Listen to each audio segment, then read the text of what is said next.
नमस्कार, मैं हूं आपके साथ मीनाक्षी रजत और आप देख रहे हैं नापाक। इस खास पेशकश में हम आपको दिखाएंगे पाकिस्तान की हर नापाक करतूत।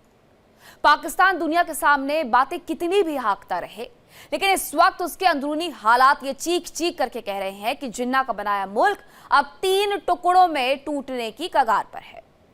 रावलपिंडी के जीएचक्यू में बैठे मुल्ला आसिम मुनीर को बलूच लड़ाकों ने ऐसा दर्द दिया है जिसे वो मरते दम तक भुला नहीं पाएंगे। मुनीर की कथित फौलादी छवि को विद्रोहियों ने कचरे के डिब्बे में डाल दिया है। तस्वीर बिल्कुल साफ है। एक तरफ बलूचिस्तान में अलगाववाद की वो प्रचंड आग धधक उठी है जिसने पाकिस्तान के नियंत्रण को खाक कर दिया है, तो दूसरी तरफ पाकिस्तान के अवैध कब्जे वाली कश्मीर यानी पीओके में बगावत का वो सैलाब आया है जिसे शहबाज शरीफ की लाचार हुकूमत रोक नहीं पा रही है। देखिए हमारी इस खास रिपोर्ट में।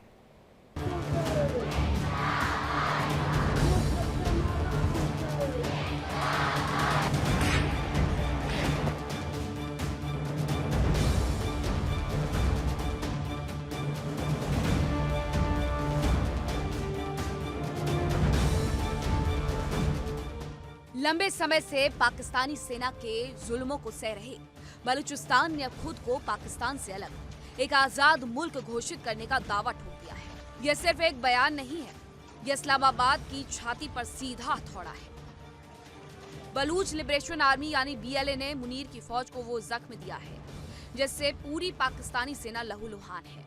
17 जुलाई की उस खौफनाक तारीख को याद कीजिए जब मस्तुंग के पास बीएलए के लड़ाकों ने पाकिस्तानी सेना के एक बड़े सुरक्षा काफिले को चारों तरफ से घेरकर बारूद से उड़ा दिया। एक ही झटके में पाकिस्तान के 45 सैनिक मौत के घाट उतार दिए गए। सिर्फ यही नहीं, जुलाई के पहले हफ्ते में ही 42 से ज्यादा सुरक्षाकर्मी मार गिराए गए थे। हालात ये है कि बलूचिस्तान में अब पाकिस्तानी फौज का खौफ खत्म हो चुका है। शहबाज सरकार सिर्फ कागजी बयान जारी कर रही है और मुनीर अपने दफ्तर में बैठकर अपनी फौज के जनाजे गिन रहे हैं। बलूचिस्तान सिर्फ एक सूबा नहीं, पाकिस्तान की आर्थिक और रणनीतिक जीवन रेखा है और अब जीवन रेखा ही कट जाए तो इस्लामाबाद का मरना तय है।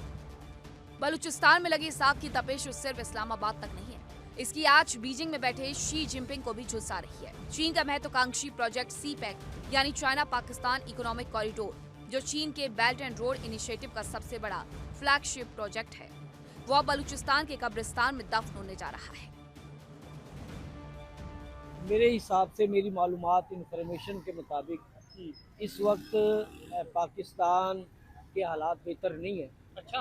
हाँ, बलूचिस्तान में जो कुछ हो रहा है और पख्तूनख्वान की सरहदों पे जो कुछ हो रहा है और सिंध में जो है चालिस्तान की तरफ जो कुछ हो रहा है, इसमें दुश्मन वो यहूदो नसारा हो हमें मुख्तलिफ अंदाज में आपस में लड़ा रहा है। ठीक है। जिसकी वजह से हम आपस में लड़ रहे हैं और अवाम जो है अपने हुक्मरानों पर, हुक्मरान अपनी अवाम पे, अवाम का बहुत ज़्यादा तबका अपनी मुसल्लह अफवाज पर जो है वो बदगुमान है। अच्छा। जबकि मेरे ख्याल से ऐसा नहीं होना चाहिए। मुसल्लह अफवाज हमारी सरहदों की हिफाजत कर रही है, ना सिर्फ सरहदों की बल्कि हमारे नजरियात की हिफाजत कर रही है। ठीक है। ग्वादर पोर्ट हो, सड़कें हो या ऊर्जा परियोजनाएं, हर जगह चीनी कर्मचारी खौफ के साए में है। बलूच लड़ाकों के बढ़ते हमलों की वजह से पाकिस्तान का सुरक्षा खर्च आसमान छू रहा है।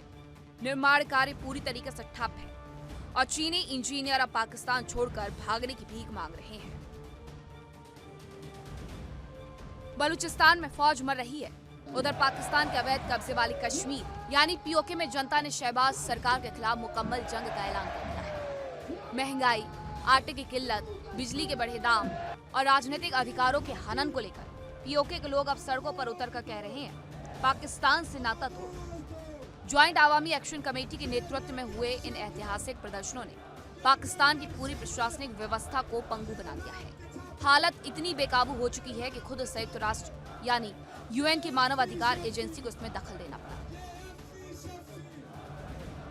अवाम को इस हवाले से ये चाहिए कि ये इत्तेहाद और इत्तेफाक को ना छोड़े। अच्छा, किसी महाज पे, किसी महाज पर भी वो सरहदें हो या मुल्क के अंदर हो, किसी मकाम पर हो, ना सिर्फ, बल्कि वो दौर था एक कौन था? कि जब मजहबी जमातें आपस में लड़ रही लड़ते थी, थे।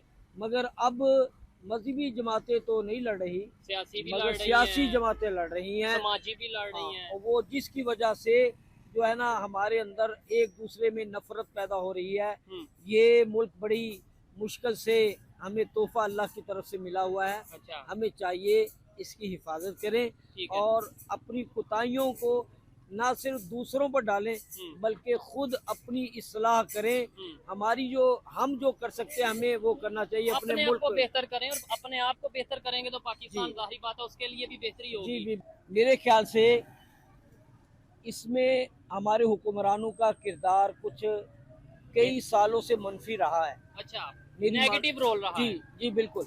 उसकी वजह यह है कि यहाँ जो वफाकी हुकूमत है, फेडरल गवर्नमेंट, ये तकरीबन 6-6 महीने के बाद एक मरतबा जाते हैं वहाँ पे। बलूचिस्तान। लोगों के हालात व वाक़यात से नावाकिफ़ हैं, अच्छा, जिसकी वजह से वहाँ की आवाम और हुक्मरानों में गैप है। दूरियां पैदा हो रही हैं, गैप आ रहा है, जिसकी वजह से ये मसाइल बढ़ रहे हैं। यूएन के मानवाधिकार उच्चायुक्त वोल्कर तुर्क ने साफ शब्दों में चिंता जाहिर की है और सुरक्षा बलों द्वारा की जा रही प्रदर्शनकारियों की हत्याओं की स्वतंत्र जांच की मांग की है। 27 जुलाई को होने वाले विधानसभा चुनावों से पहले ही पूरा पीओके खून से लथपथ है। दर्जनों लोग मारे जा चुके हैं। शहबाज शरीफ तमाशा देख रहे हैं और पीओके अब पाकिस्तान के हाथ से फिसल चुका है। अब सवाल यह है कि जब पाकिस्तान 3 मोर्चों बलूचिस्तान, पीओके और खैबर पख्तूनख्वा में बुरी तरह घिर चुका है, तो मुनीर क्या कर रहे हैं? मुनीर अपनी फौज को मजबूत करने के बजाय पाकिस्तान की उसी घिनौनी और पुरानी आतंकी प्रॉक्सी रणनीति पर लौट आए हैं, जिसने पूरे दक्षिण एशिया को लहूलुहान किया। अगर तो ये हुक्मरान चाहते हैं कि हम बलूचिस्तान में मसाइल हल करना चाहते हैं, तो इनको चाहिए कि जिस तरह ये बाकी सूबों में जाते हैं, वहाँ के मालूमात लेते हैं, वहाँ के मसाइल हल करते हैं, बलूचिस्तान को भी अपना सूबा समझे और वो वहाँ पे जाके उनकी दाद रसी करें, उनके मसाइल सुने। इंशाल्लाह वो वक्त दूर नहीं है कि जिस तरह बलूचिस्तान, पख्तूनख्वा, सिंध में जो है एक यकजहती होती है, इस तरह बलूचिस्तान में भी हो।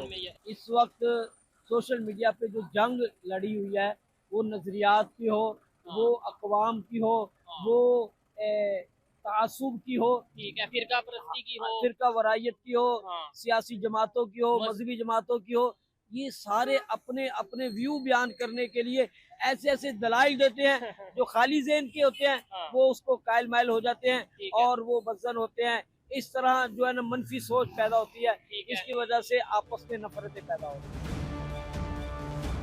खैबर पख्तूनख्वा में तहरीक तालिबान पाकिस्तान यानी टीटीपी ने पिछले 1 साल में 1000 से ज्यादा हमले किए हैं, जिसमें सैकड़ों पाकिस्तानी सैनिक कीड़े मकोड़े की तरह मारे गए।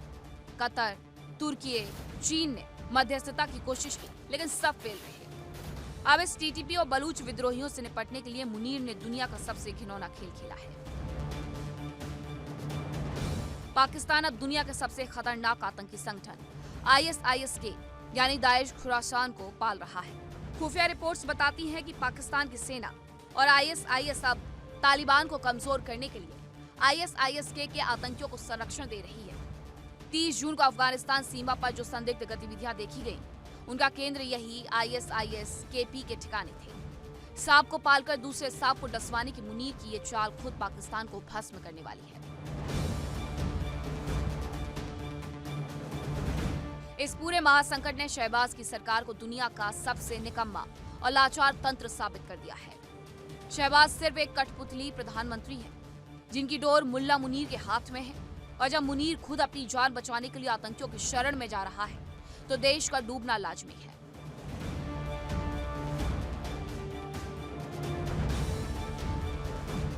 बलूचिस्तान की आजादी की घोषणा भले ही आज प्रतीकात्मक लगे, लेकिन इसने पूरी दुनिया के सामने ये साबित कर दिया है कि पाकिस्तान अब एक फेल्ड स्टेट यानी पूरी तरह से नाकाम मुल्क बन चुका है।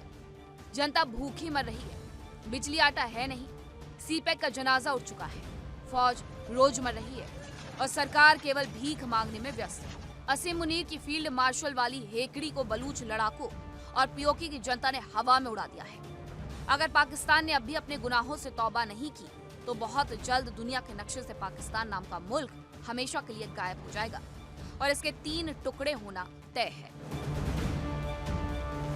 Bureau report, India daily 24/7। Bharat के खिलाफ लगातार साजिशें रचने वाला पाकिस्तान आज अपनी ही लगाई आग में झुलस रहा है। पाकिस्तान का सबसे बड़ा और रणनीतिक रूप से सबसे महत्वपूर्ण प्रांत बलूचिस्तान इस वक्त खून से सराबोर है। हर दिन हिंसा, धमाके। हाल ही में 5 जुलाई को हन्ना उरक में 5 आम नागरिक मारे गए और अगले ही दिन 6 जुलाई को जियारत में 27 पुलिसकर्मियों की बेरहमी से हत्या कर दी गई। गुस्सा इस कदर था कि मारे गए पुलिस वालों के परिवारों ने 10 दिनों तक शवों को दफनाने से इनकार कर दिया और धरने पर बैठ गए।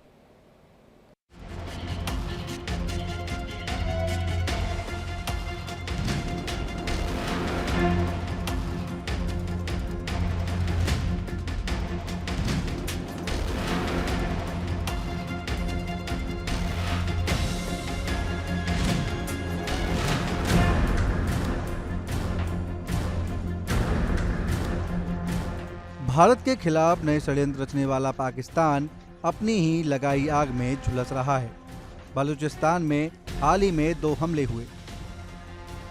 5 जुलाई को हन्ना उरक में 5 आम नागरिक मारे गए और 6 जुलाई को जियारत में 27 पुलिसकर्मी मारे गए।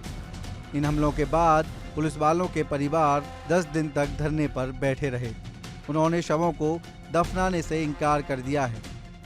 आखिर बलूचिस्तान में ये नफरत और हिंसा आई कहां से? जो जान लीजिए, इसकी जड़ें साल 1947 के विभाजन में छिपी हैं। जब ब्रिटिश भारत छोड़कर चले गए थे तो बलूच क्षेत्र कई आदिवासी रियासतों में बटा था, जिसमें मुख्य थी कलात। कलात के खान मीर अहमद यार खान स्वतंत्र रहना चाहते थे, लेकिन पाकिस्तान के दबाव और सैन्य मौजूदगी के बीच 27 मार्च 1948 को जबरन कलात का पाकिस्तान में विलय करा दिया गया। बलूच राष्ट्रवादियों के लिए आज भी एक धोखा है, जबकि पाकिस्तान इसे अंतिम सत्य मानता है। यही वजह है कि आज यहाँ 5वां बड़ा विद्रोह चल रहा है, जिसकी नई चिंगारी 2006 में बलूच नेता अकबर बुगटी की पाकिस्तानी सेना द्वारा हत्या के बाद भड़की। दूसरा बड़ा कारण है संसाधनों की लूट। बलूचिस्तान प्राकृतिक गैस, तांबे और सोने के अकूत भंडारों से भरा है, लेकिन विडंबना देखिए, यहाँ के लोग पाकिस्तान में सबसे ज्यादा गरीब हैं। बलूचों का आरोप है कि उनके प्रांत की दौलत का फायदा उन्हें नहीं बल्कि पंजाब और सिंध के लोगों को मिलता है। चीन का ग्वादर पोर्ट और CPEC प्रोजेक्ट बलूचिस्तान में है। रेकोडीक जैसी सोने की खदानों में विदेशी निवेश आ रहा है, लेकिन स्थानीय युवाओं को नौकरियां तक नहीं मिलती। यही वजह है कि बलूच लिबरेशन आर्मी यानी BLA के निशाने पर अब पाकिस्तानी सेना के साथ साथ चीनी नागरिक और उनके प्रोजेक्ट्स भी हैं। इन्होंने बेच दिया, बैंक इन्होंने बेच दी, बचा क्या है? ये रेलें भी अभी बेच रहे हैं। सब कुछ बेचेंगे ये देखो सामने देखो, खोद के डाला 1 महीना हो गया। ये रोड के हालात अगर आप देखें तो ये मेन रोड है, उसके हालात आप देखें तो ये कितने टाइम से ये खुदाई हुई है? महीना होने वाला है भाई, ये नहीं 1 महीने से ये खुदाई हुई है रोड की। और हालात आप देखें, ये मेन रोड है, ये मेन रोड है, यहाँ से हजारों गाड़ियाँ आती जाती हैं। रोजाना लाइट जाती है 9 बजे। अभी ये ट्रिप हो जाता है, लोड बड़ा ट्रिप हो जाए, सारी रात लाइट के सारे बैठे हुए गर्मी में। वो अपनी मर्जी से आते हैं, बिल देते जाओ, बस लाइट है नहीं 20,000 बिल आ जाता है। इनसे कोई पूछने वाला है? कोई नहीं है। सब मिली भगत है, खा रहे हैं, पी रहे हैं भाई। बस मैंने आपको बोला, इस मुल्क अल्लाह ही चला रहा है। बस ये हुक्मरानों ने तो सब कुछ बेच दिया, आपको भी पता है। तीसरा पहलू है बलूच लोगों की मांगे और बदलता संघर्ष। बलूचिस्तान में हर कोई हथियार नहीं उठाता। कई लोग संवैधानिक दायरे में रहकर अधिक अधिकारों की मांग करते हैं, लेकिन हाल के सालों में बलूच लिबरेशन आर्मी यानी BLA जैसे हिंसक संगठन बेहद मजबूत हुए हैं। साल 2021 में अफगानिस्तान से अमेरिकी सेना की वापसी के बाद जो आधुनिक हथियार वहाँ छूटे थे, वो अब इन लड़ाकों के हाथ में हैं। तालिबान के आने के बाद BLA और TTP जैसे संगठनों के बीच गठजोड़ ने पाकिस्तानी सेना की रातों की नींद उड़ा दी है।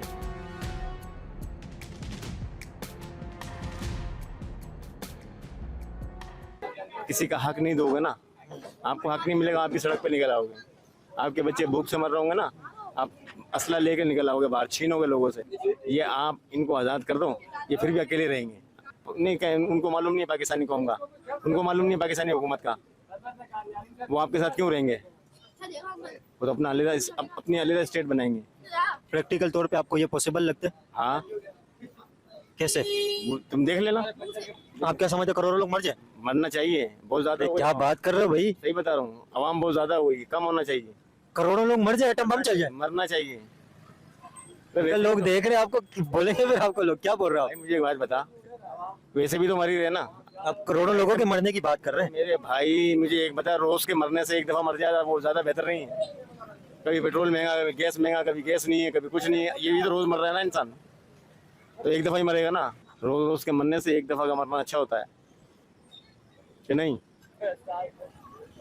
लेकिन हालात बेहतर करना चाहिए ना कि पब्लिक को मार देना नहीं चाहिए? होंगे, नहीं होंगे। नहीं होंगे, यहाँ के हालात ऐसे ही रहेंगे। यहाँ हुक्मरान चोर, यहाँ अवाम चोर, कैसे सही होगा? अगर हुक्मरान चोर है तो अवाम भी चोर है।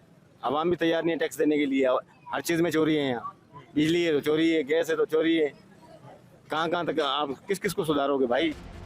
इस संघर्ष का सबसे दर्दनाक और संवेदनशील हिस्सा है लापता लोग यानी मिसिंग पर्सन। बलूच मानवाधिकार कार्यकर्ताओं का आरोप है कि पाकिस्तानी सुरक्षा बलों ने करीब 5000 से ज्यादा बलूच युवाओं, डॉक्टरों और छात्रों का अपहरण कर लिया है। इनमें से कई की क्षत विक्षत लाशें सालों बाद मिलती हैं।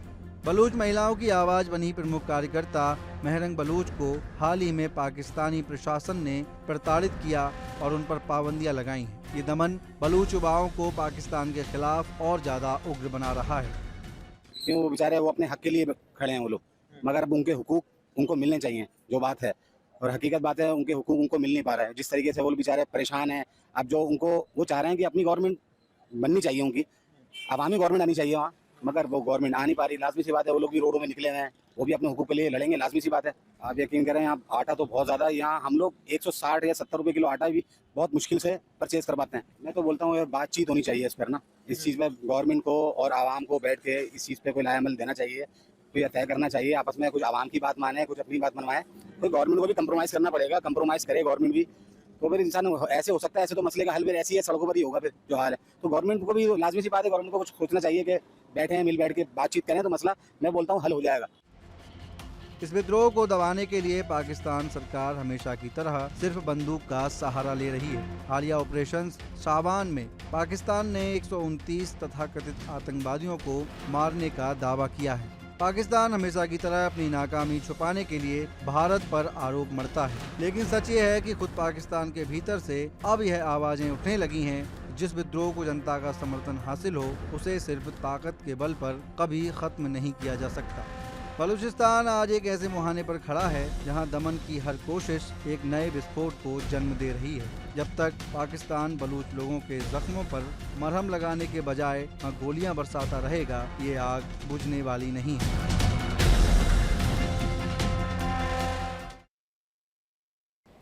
तो नापाक में आज के लिए इतना ही। कल फिर होगी मुलाकात कुछ नई खबरों के साथ। रुक रहे हैं छोटे से ब्रेक के लिए, कहीं मत जाइएगा, खबरों का सिलसिला लगातार जारी है।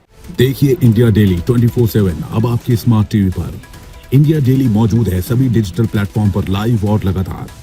इंडिया डेली 24/7 हर दिन राष्ट्र को समर्पित।